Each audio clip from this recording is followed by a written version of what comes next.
Bonjour à toutes et à tous. Dans cette vidéo, on va vous parler de l'extraction des graines de cardon ainsi que de sa culture. C'est un légume oublié qui présente pourtant beaucoup de qualités nutritionnelles, gustatives et médicinales. Cette grande plante, c'est un cardon épineux de Tunisie, donc ça c'est le nom de la variété. Le cardon, c'est une plante bisannuelle, mais qui peut être aussi considérée comme vivace, parce qu'en fait, ce qu'on voit juste ici en bas, là, c'est des nouveaux départs, en fait, de cette grande plante-là, qui est tombée, qui a fait ses graines. C'est aussi une manière de multiplier la plante, comme on fait pour la rhubarbe, par exemple. C'est d'aller chercher ces nouveaux départs et de les mettre ailleurs, ou de les filer à ses copains, à ses copines. Comme toutes les plantes, elles sont encore plus grandes quand elles montent à graines. Et donc c'est vraiment super pour faire une haie, par exemple, parce que c'est très dense. Donc là, elles ont perdu toutes les feuilles, mais sinon c'est vraiment quelque chose qui peut couper le vent. C'est aussi un bon habitat pour les insectes.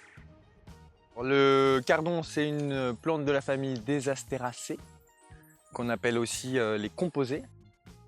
C'est-à-dire que c'est une capitule, on peut avoir l'impression que c'est une fleur. Et en fait, ça en est des centaines. Si on veut conserver la variété, en fait, c'est bien d'isoler les variétés parce que ça se croise très facilement.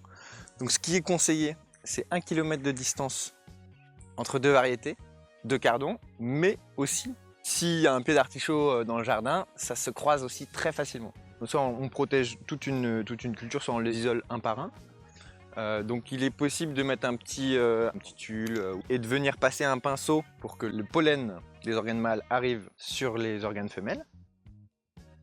Le cardon, c'est l'ancêtre de l'artichaut. Il était récolté à l'état sauvage dans le bassin méditerranéen et il a été cultivé par les Romains au 1er siècle après Jésus-Christ. Pour le manger, ce qui est important, c'est de le faire blanchir. Alors on peut soit le faire blanchir quand il est en terre en le coupant de la lumière, pour qu'on puisse manger les carbes blanches. C'est pour enlever l'amertume principalement. Tu peux le faire sur pied, mais tu peux le faire aussi après la récolte. En fait, tu les enveloppes dans du papier journal au frais et il blanchit. Alors ça dure au moins 3 semaines. Le semis, ça a été fait en godet en avril de l'année dernière, du coup. Et ça a été repiqué en mai-juin. Donc ce qui est important, c'est d'éviter les gelées en fait. On peut aussi semer directement en pleine terre à partir de mai, bon, quand les dernières gelées sont passées, quoi. On est à 80 cm de distance entre chaque pied. Mais le cardon, donc c'est très riche en vitamine C et B. C'est riche en potassium, magnésium. Dans les vertus qu'on lui connaît, il y a notamment, et c'est aussi pour ça qu'il a commencé à être cultivé par les Romains, c'est que c'est un très bon remède pour le cholestérol, pour le foie, la digestion, les problèmes d'érection. L'indice pour récolter, c'est ça. C'est quand il commence à y en avoir 2-3 qui ont envie de sortir, là. Voilà. Et à ce moment-là, on vient couper le capitule, ici.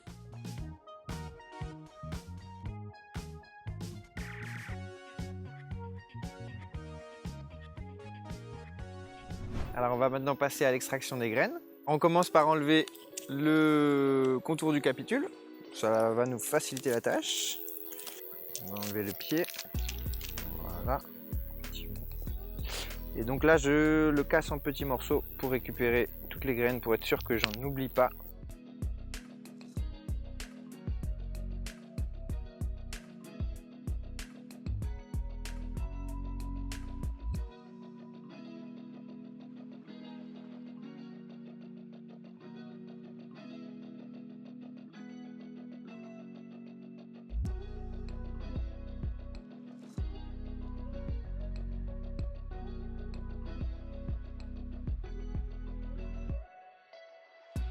Merci d'avoir suivi cette vidéo. N'hésitez pas à consulter notre blog pour plus d'informations sur d'autres espèces proposées par Cocopédie.